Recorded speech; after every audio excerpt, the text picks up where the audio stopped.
There's a very common saying in the science world of when you hear hoof prints, don't go looking for zebras.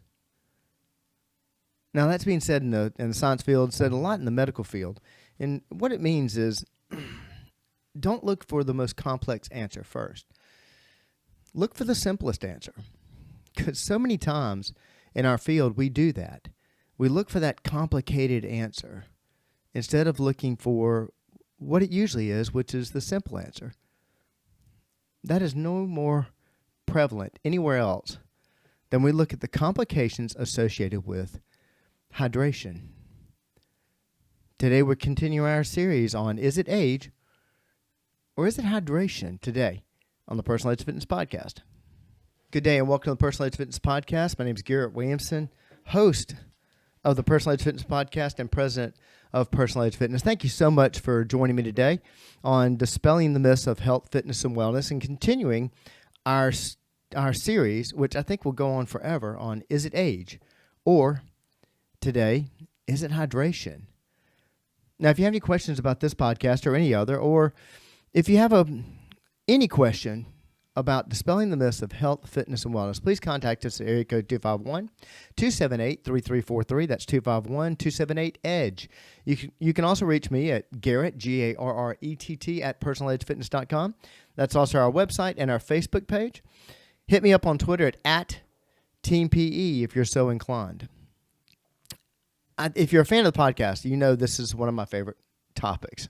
And I speak about it quite often, and I'll tell you right now, there's been many podcasts where I've addressed hydration. Rarely do I not talk about hydration in a podcast, especially when I'm talking about some of the simple cures to any of the ailments that we see, or cures to helping performance or whatever. I'm going to mention hydration. But this one, the reason I'm going over it today is that I've been just flabbergasted at the symptoms or the problems that we associate or think we need some sort of complicated fix to that are simply fixed with hydration. And today I'm going to go over some of those studies and talk about that because I have seen this in my practice now. I've been a personal trainer for 32 years, and I've seen this in my practice probably more than I've seen almost any mild affliction or something that nutrient that somebody is missing. You know, I see this more than I see lack of protein. I see this more than I see lack of vitamins.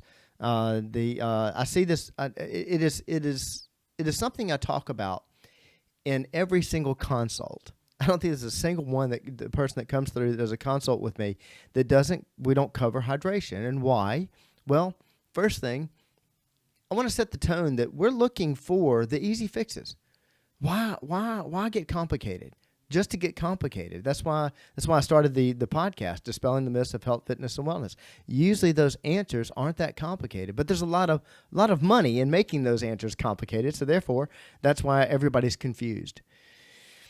In the consultation, I always tell everybody, no matter what, if you end up signing up with us or doing business with us or not, you're going to walk out of here with some tools in your pocket that literally can change your life. And rarely, I would say maybe less than 5% of the consultations that I do I find that people are drinking enough water.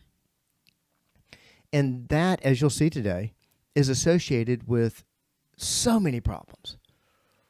And even worse than that, somebody will develop a symptom. They'll develop the symptom of pain, soreness of some sort,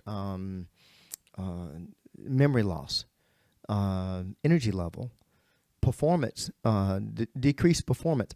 And it's amazing how many times the answer to that is hydration. But instead, many individuals have sought other answers. And a lot of times, those answers, a medication, increased workout or what have you, actually are adding to the problem because the answer is hydration, and all of those other answers exacerbate the problem because they cause more dehydration. It's a vicious cycle.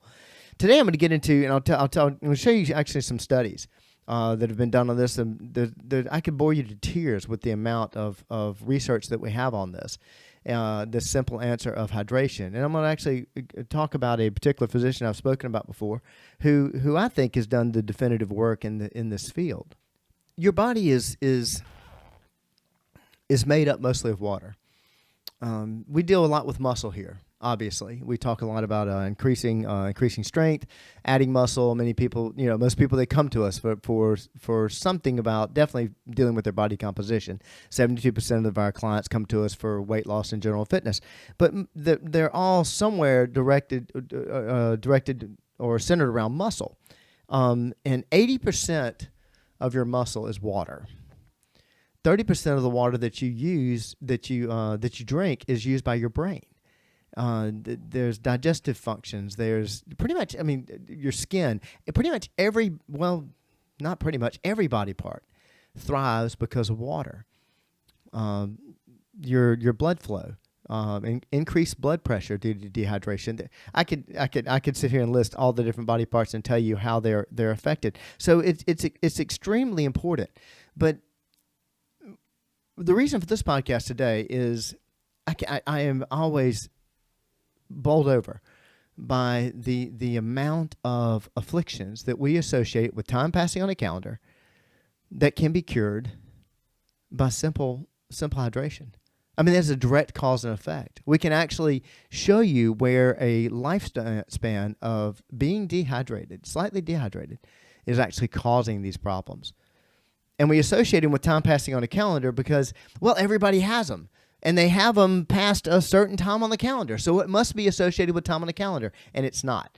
The parallel is the same volume of people that are experiencing these symptoms is equal to the same volume of people that aren't drinking enough water. It has been stated that, in fact, I read this out of the Mayo Clinic, that 60% of adults don't get enough water. Now, I'll argue that number is actually far higher. And why do I argue that? And that is Garrett's opinion.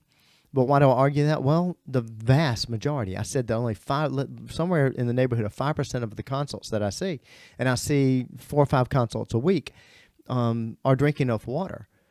And so it's hard for me to get my head around the fact that 60% of adults are not only 60% are not drinking enough water. I would think that the number would probably surpass 80%, especially if we're calculating, we're judging that by the amount of water we should have.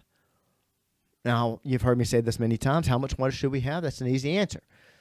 Every adult, and from what I understand, Garrett's opinion, that every from a teenager up should have this volume of water. But I know for a fact adults should have at least 100 ounces of water a day. Where do I get that information? You've heard me say that before. Mayo Clinic, Harvard Medical, Stanford Medical, Cleveland Clinic, Cooper Clinic, Pritikin. I can go for days on Stanford Medical. I can go for days on giving you examples, and I've read them before. Before I actually started studying that 15 years ago, I did the research on it. I went and looked at what is Stanford Medical? How much water do they recommend somebody drink? Harvard Medical, how much water do they recommend somebody drink? And these are the numbers that we came up with routinely. One of them, and forgive me, I've forgotten which one it is. One of them came up with 90 to 95 ounces for a female. And it was only one. There was only one of those entities that came up with that for a female. They thought they only needed maybe 90, 95 ounces. Okay, 90, 95. That sounds good. I push for 100 because all the other recommendations are 100. And if you're having 5 to 10 more ounces of water, I'm telling you, you're doing it right. It's not going to hurt you. But let's get into this a little bit. This is some of the information. Some of this I'm going to read. I apologize. I can't quote these word for word from memory, so I'm actually reading them. But this is some information from the Annals of Nutrition and Metabolism. This is where most of this research came from. It came from some other studies too. But The brains of dehydrated adults show signs of increased neuronal activation when performing cognitively engaging tasks, indicating that their brains are working harder than normal to complete the task. Okay, what is an example of that? Well, I'll use the example that I use for many of my clients that are in business. If you go in to negotiate a deal, you're going in trying to make a sale.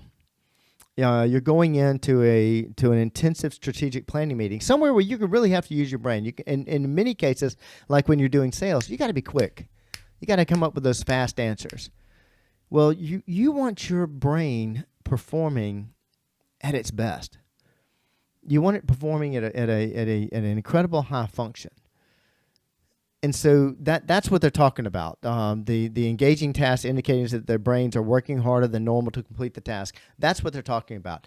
I am certain that you experience those. Whether you're in business or not, doesn't matter. If you have a spouse or a child or somebody that you're having to negotiate back and forth or what have you, and you're having to think quickly, that's what you're seeing. But continue on with the quote from that. In healthy young adults, this additional effort typically manifests as fatigue and changes in mood. And that's actually due to lack of water. But in populations with less cognitive reserve, such as the elderly, and why do they have less cognitive reserve? It has nothing to do with time on the calendar. It has to do with a lifespan of lacking nutrients and especially lacking water. With such as elderly, this can lead to a decline in cognitive performance. Performance on complex cognitive tasks that require higher levels of brain power is most likely to decline due to the strain of dehydration. That's one of the studies. A meta-analysis of 33 studies, including a total of 413 participants, found that dehydration corresponding to more than a 2% reduction in body mass. Now, let me explain that. So, to give you an example, for a 150-pound individual, 3 pounds of fluid loss would be a 2% reduction in body mass. And folks, that's not going to be dry mouth. That's not going to be, gosh, I was thirsty, I lost 2%. No, if you're thirsty or you have dry mouth, you're way past the 2%. I mean, way past the 2%. I would align that with I have dry mouth or I'm thirsty. Well, that's just like running your car, and you need to know whether or not you've got enough oil. Well, instead of checking the dipstick, you just wait till the engine shuts down. That's how you tell whether or not it needs oil. That's the point of thirst. That's the point of dry mouth when you have dehydration. Anyway, I'll read that study, that quote again. A meta-analysis of 33 studies, including a total of 413 participants, found that dehydration corresponding to more than a 2% reduction in body mass was associated with significant impairments on attention, executive function, and motor coordination. Now, these aren't just little things. You've most likely experienced this no matter what number you have on the calendar. And the example that I use quite often is just like I'm doing right now. I'm searching for a word. I'm actually rather hydrated at the moment. But you're thinking of your neighbor or somebody, a close friend, somebody that you know well, and you can't. Oh gosh, their name's on the tip of my tongue. I know them well. Lord, I've lived next door to them for 20 years, and you can't think of that name. So many times we associate that with senior brain. You know, you just can't think of it because of your number on the calendar. No, that's dehydration. That is dehydration. Or you've never learned the person's name, and that's a different story. But if it's somebody that you know on a regular, you use their name on a regular basis, or it's a word that you use on a regular basis, it may be a quote that you say on a regular basis, and you can't think of what the quote is. You can't think of what that name is. Check your water level. I promise you're dehydrated. Continue on. The prolonged cellular stress of dehydration may promote brain pathology and continued cognitive decline. Now, what is continued cognitive decline? What can that result in? Well, think about it. Continued brain decline. Well, that's where we get dementia. That's where we get Alzheimer's. That's where we get these mental problems that we associate with time passing on a calendar, or it's somewhere in my genes, my granddaddy have it, so I've got it now. It has nothing to do with that majority of the time. It has to do with the fact that we've overstressed the brain. We've done it. We've run the brain hard on a dehydrated system for years. And after doing that hard for that long, you can cause these problems. But it has nothing to do with time passing on a calendar. It has everything to do with the lack of water. Because if, again, as the example I've used already in this series, I will continue to use, is that if it is time passing on a calendar that causes this, then there should be a date and a time and an age on every person, that no matter what, by this time, by this exact date, you're going to have that affliction. So many times I say that, and people that are arguing with me, and you may actually be saying that in your mind, well, Garrett, that depends. That depends on a lot of things, and that depends on the person. That's different person to person, but it automatically happens. Okay, if it's different to person, first thing I'm going to ask you, what causes it? What are the differences? And I promise you, the examples that you're going to use, or somebody is going to use that's arguing against it, is going to be an example dealing with fitness, nutrition, lifestyle, or mindset. As I've told you many times, I've told you in the live age, all four of those are 100% controllable.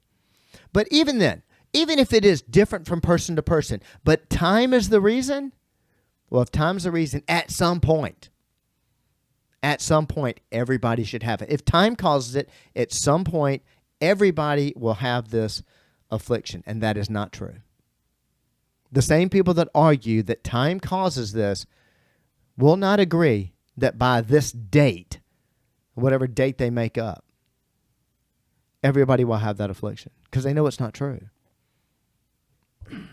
There's a physician that I'm a big fan of. He's actually written, I'm not sure how many books he's written. The first one he wrote, or I believe it's his most famous, I'm almost positive it's his first book he wrote in 1992, Your Body's Many Cries for Water, which I highly, highly, highly recommend. You can get it through Audible, you can get it through Amazon, you can get it most likely at your local bookstore. I highly recommend, please support your local bookstores. Go and ask them to order it for you. That's one of them. He's done several others, and they're basically showing the continued research he's doing on this subject. But the doctor's name is Dr. Batman Galid, and I had to look up that pronunciation. He's actually he studied in England. He studied in the United Kingdom. He actually studied with the I forget the gentleman's name, but the scientist and physician who was co-winner of the Nobel Prize in medicine for the discovery and the research he did on penicillin. And Dr. Batman Gillard wrote this fantastic book, and I was bowled over when I read it, because this is well after I'd been preaching to people about drinking water. I actually read this book, and he showed the most amazing thing that he did in the book, I think, was he actually spoke to some physician friends of his who were having patients come in with early onset of dementia. And he asked if he could work with those patients. And all he did with them was simply start hydrating them. Now, before you think that, he super hydrated them or something, that's what people think of when, all of a sudden I started drinking 100 ounces, I'm super hydrated. No, that's normal hydration. But he started treating them by having them drink the amount of water we're supposed to be drinking. It's almost like saying, I treated this person by having this person wear pants. Is that common? We're supposed to be doing this. And what did he see? He saw either a reduction in the decline, or more importantly, and in many cases, people that were having early onset of dementia, he was able to reverse it simply by drinking water. And do not kid yourself. And don't go to Google and start looking for what was the special water that he used. It was H2O. That's what it was. It was simple water. But he wrote his first self-help book, Your Body's Many Cries for Water, in 1992. And I'm reading this, of course, in which he stated that dry mouth is not a reliable indicator of dehydration. Listen to this next part. The body signals its water shortage by producing pain. Now think about that. Simple aches and pains that you have for no reason. Guess what? Most likely it's dehydration. Dehydration actually produces pain in many degenerative diseases, including, listen to this list. This is a brief list too, including asthma, arthritis, hypertension, angina, adult onset diabetes, lupus, and multiple sclerosis. Wow. Heck of a list, isn't it? And some of these, like the diabetes, dehydration, your body's not able to deal with insulin like it should. Therefore, you contract diabetes. It's gone on for a prolonged amount of time, you'll contract diabetes. But this is just a brief list. And his message to the world, I love it. It's very simple. This is a scientist that is working to find an answer using that theory that I started the podcast off with. Using that phrase, when I hear hoof prints, I don't go looking for zebras. Because his message to the world is you are not sick. You are thirsty. And look at this. This is a physician saying this. Don't treat thirst with medication. Amazing. You know, it's an interesting badge of honor. You know, when I talk about nutrition, I talk about people talking about the great food they had, the pretty food they had. I ate the organic, grown out of, the special dirt, whatever food, and that's all I eat. That's a badge of honor. I've used in my nutrition talk, I've used the example of four ladies having lunch, and each lady around the table, three of the ladies have these fantastic, pretty lunches, and when I use the example, I talk about they have a salad. The first one has a salad with dressing and chicken. The second one has a salad, but she has the dressing on a side and chicken. The third one has organic salad with no dressing anywhere near it and just a little bit of chicken. And the last one orders a hamburger. And who do they talk about? They talk about the one with the hamburger. Who do they make fun of? They make fun of the one that's having the hamburger. And the reason being is because eating that pretty food or whatever and being nutritional perfect, well, that's a badge of honor. It's absurd. It's based on a lie. But the reason I bring up badge of honor, another badge of honor, and you may have said this to yourself, don't feel bad, but how many people are so proud to tell you, I hate taking medication? I laugh at that. And I'll tell you why I laugh at that. Do you know how many people tell me that? On the opposite side, do they really think that they're a rare breed? Because everybody else comes in and tells me, I love taking medication. And I found that the people that scream that the most are the ones that are on the most medication. And also have another thing in common. They don't drink enough water. Why do I bring that up? Well, like Dr. Batman Gillard says, if they're treating a pain and they take a pill to treat the pain, well, what does a pill do? What do you see on the side of almost every single bottle in directions of taking medication? Take with 8 ounces of water.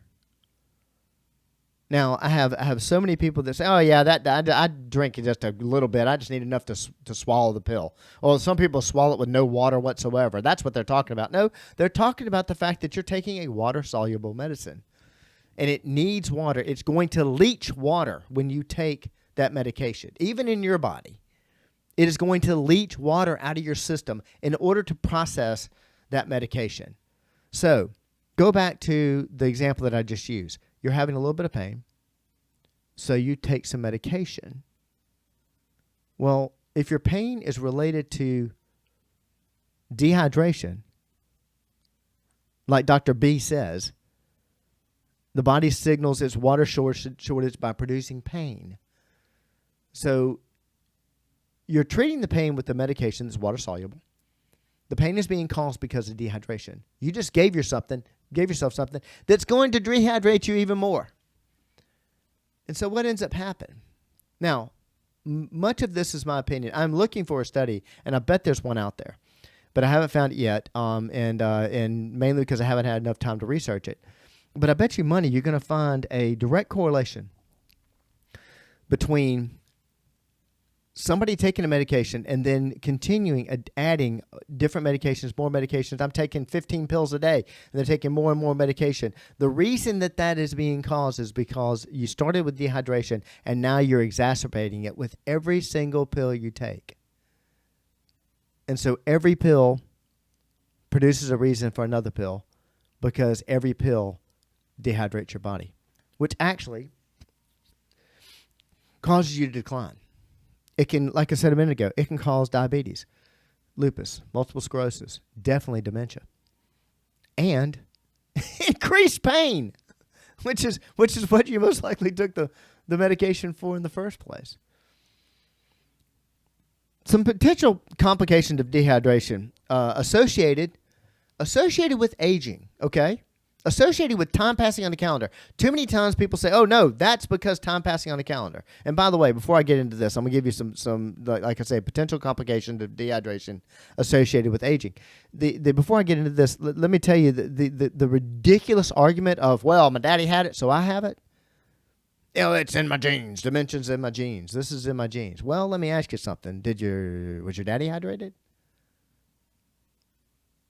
Was your grandfather hydrated?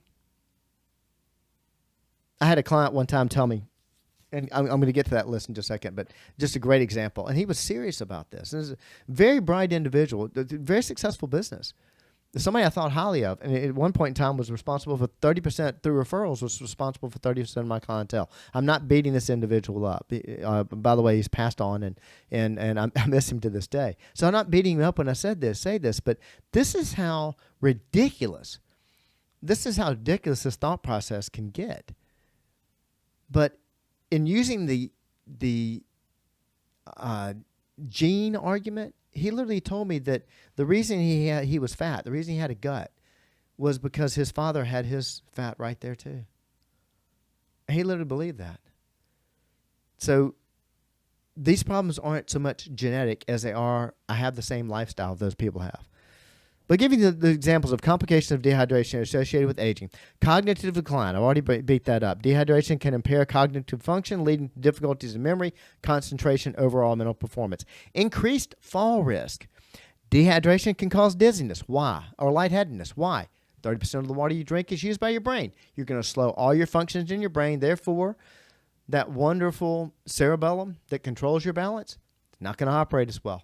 Therefore, you're going to be dizzy. Therefore, you're going to have increased chance of falling. Kidney function. Dehydration can put strain on the kidneys.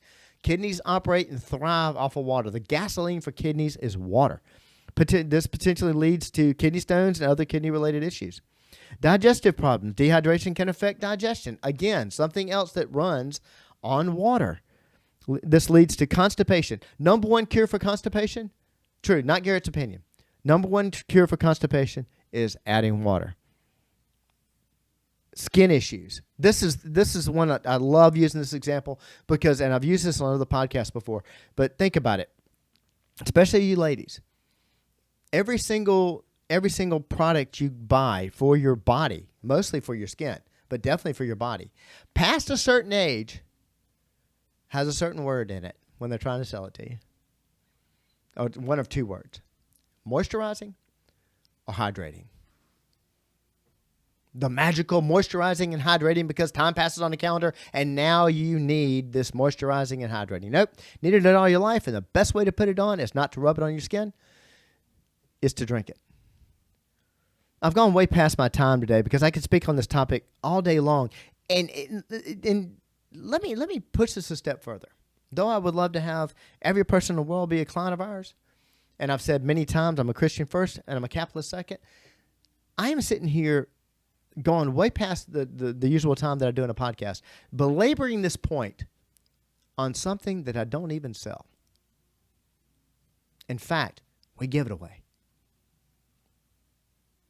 Don't go looking for zebras if you hear hoof prints. Look for that simple answer. The simple answer is hydration. Listen, if you have any questions about this, or if you think I'm wrong, I'll bring you on the show. If you're a health professional or you've got documentation that says I'm wrong, I'd love to have you. Love you have you on here. I'd love to debate it with you. You can reach me at area code 251-278-3343. That's 251-278-EDGE. You can also contact me at Garrett, Garrett, at personalizedfitness.com. That's our website and our Facebook page. Hit me up on Twitter at TeamPE. Listen, folks, so many times the answer is simple. And especially if you do nothing else that I recommend, then slowly get yourself up to 100 ounces of water a day. And I'm telling you, it will literally change your life. And it happens to be just one more way we help you reach your level of wellness. Thank you so much for joining me today.